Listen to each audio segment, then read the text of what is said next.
Cute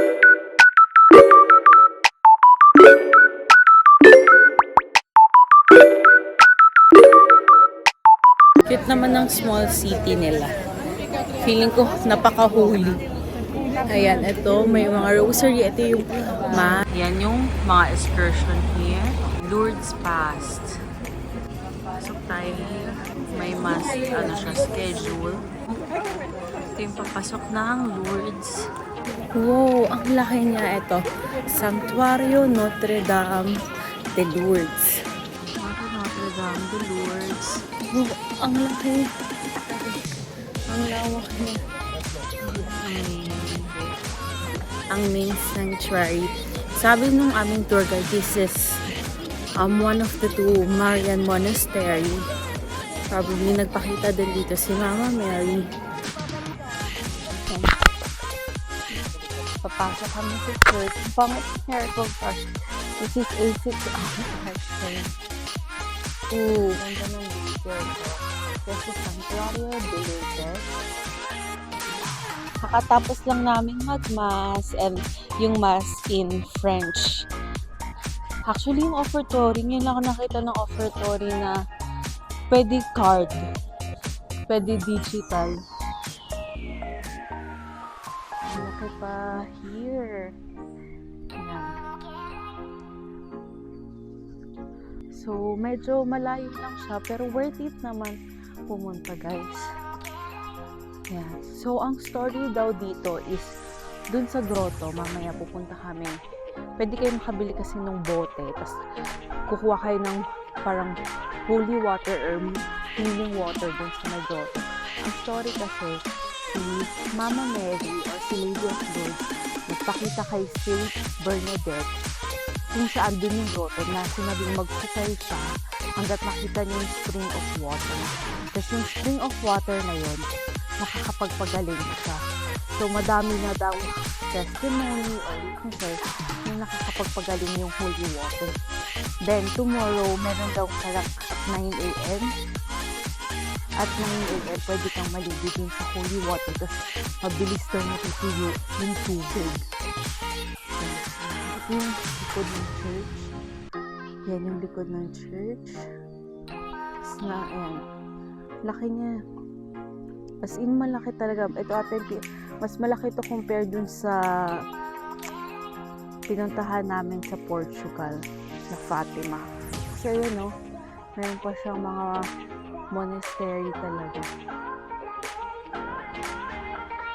Ito yung faucet. Ayan, actually madami na. Ayan. Ito yung healing water.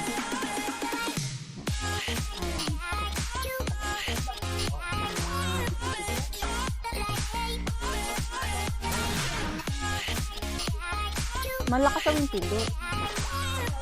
Ako nga. Ayan na yan.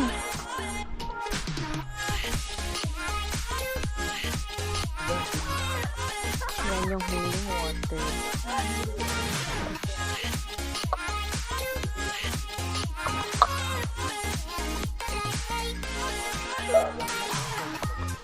Guys, do not need that.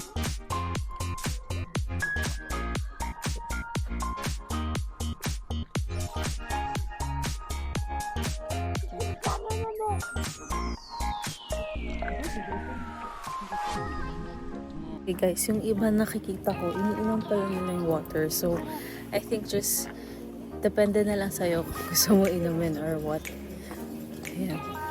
Pero I think kasi dito naman sa Europe, mostly the water is potable. Siguro potable din to kasi nga alam nila mga madaming deboto kung iniinom ng water. Ayan, tas may kuwebang papasukan daw. Baka ito yung kuwebang dinig ni Saint Bernadette. Ayan, ang ganda oh. Welcome to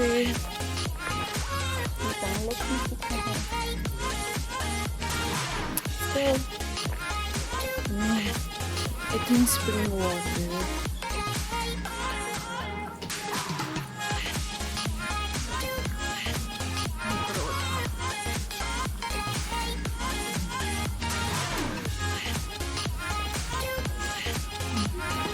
Dito na dig yung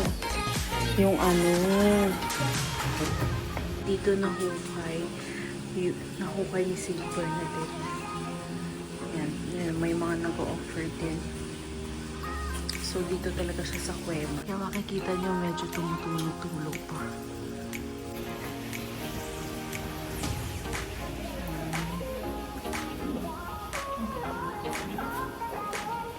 Ayun, talagang so talagang tubig galing sa dito sa kuweba. Ayun, tumutulo pa talaga siya. Next.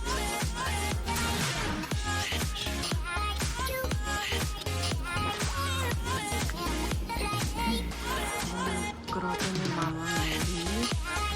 Dito siya nagpakita kay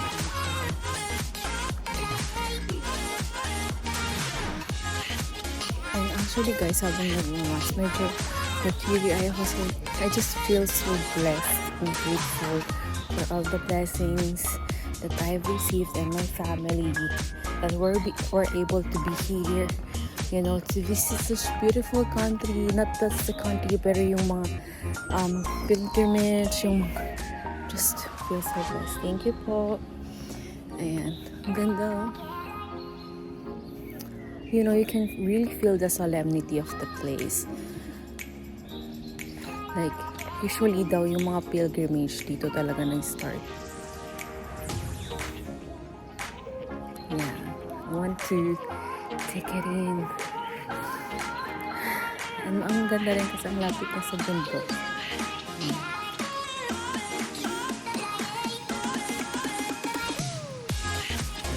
Start na yung procession.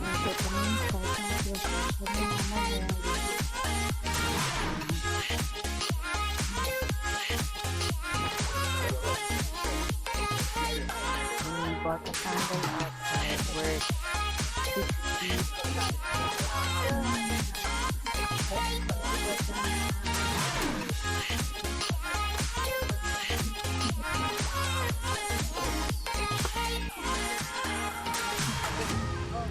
You're lighting already?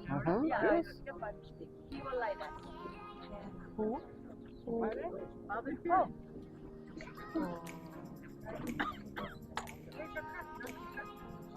The Marian procession is the response of the Church to the Virgin Mary's request. Since then, pilgrims from around the world come to the Grotto of Lourdes at the invitation of the Immaculate Conception. In this holy year, we are in the year of favor from the Lord, announced by the prophet Isaiah, chapter 61, verse 2, during which, as pilgrims of hope, we are called to return to the Lord. Torchlight Marian procession gives us the opportunity to meditate on the mysteries of Christ's life through the mysteries of the Rosary, and thus drawing us closer to the Saviour through the intercession of the Virgin Mary. And we will obtain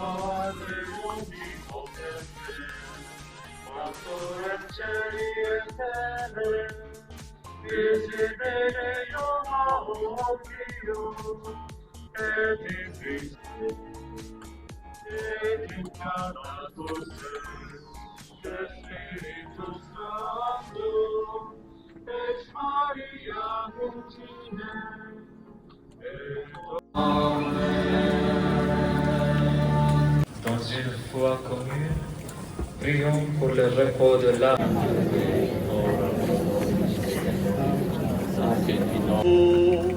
Sicut erat in principio et résurrection. L'ange, je sais que vous cherchez la résurrection di Gesù. On the cross, the eternal life is.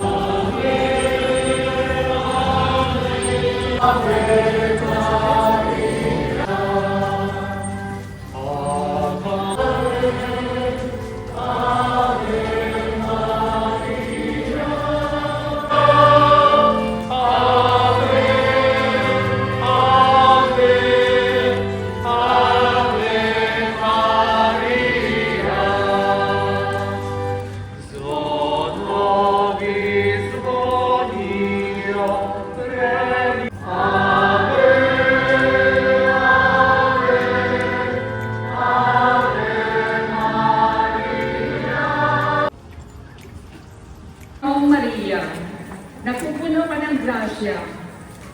Panginoong Diyos ay sumasa iyo. Bukod kang pinagpala sa babaeng lahat, at pinagpala naman ang iyong anak na si Jesus.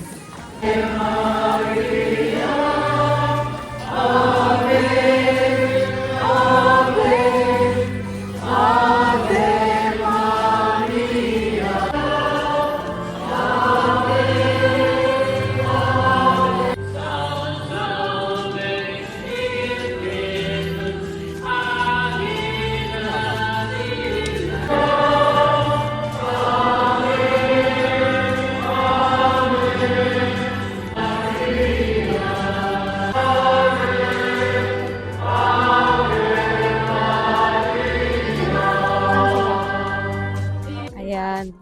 1 hour din inabot ng procession. Actually, around dito lang siya sa around dito lang siya sa may monastery.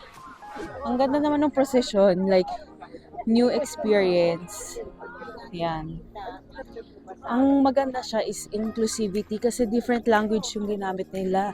At may Filipino, Chinese, Korean, meron ding, of course, yung European languages.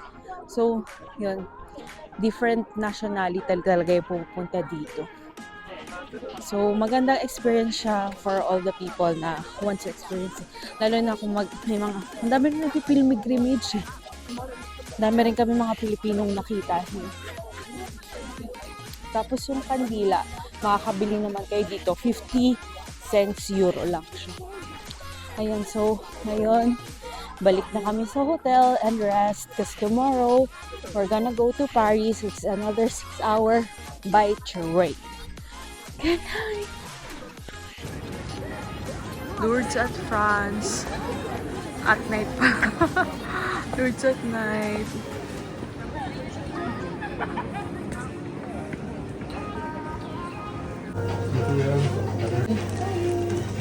Messi. Where's ice cream? I had pistachio and chocolate. Sarap na chocolate. Cookies and cream. Sarap dito. Ang tindi mo. Everyday gelato. Baka talaga. Ice cream. Baka namimilipit na nga yung tatay mo. Nag-ice cream. Patikin mo si papa mo. Para naman. Good morning. So we have breakfast here in the hotel. So breakfast. Binili namin siya. Dito sa hotel. Sinama na namin siya sa bayaran. So I'll just put the cake. The link below. Let's go. Ito ang aming breakfast. Bread. My granola and cookies.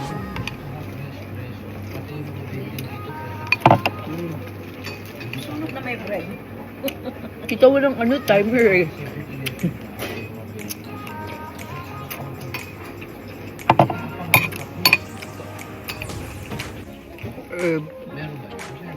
Herb butter.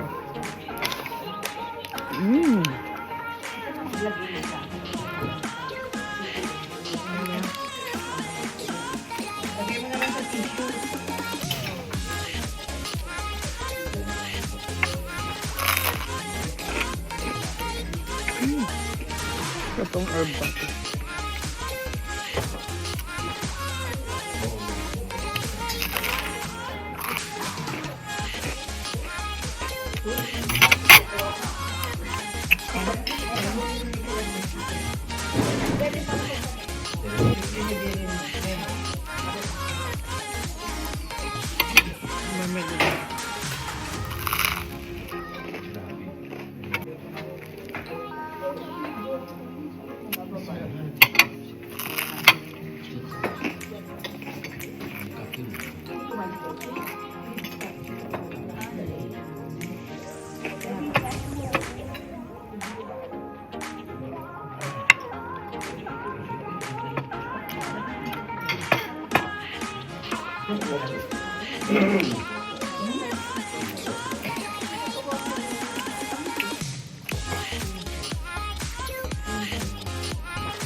Bye, Lourdes. May QR na dun sa eventually.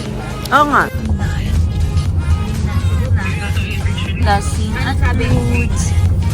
Oo. We're going to Paris. Ayan. Our train is 12:58. This is our train. Ayan, Lourdes Station.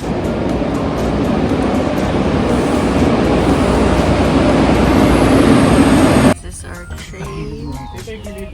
Going to Paris. Pag-iisa pa natin, meron yan. Wala na po mapasok. Maluwag. Ayos mo. 5 hours train ride. Thank you for watching and see you in my next vlog. Like and share, subscribe. Bye!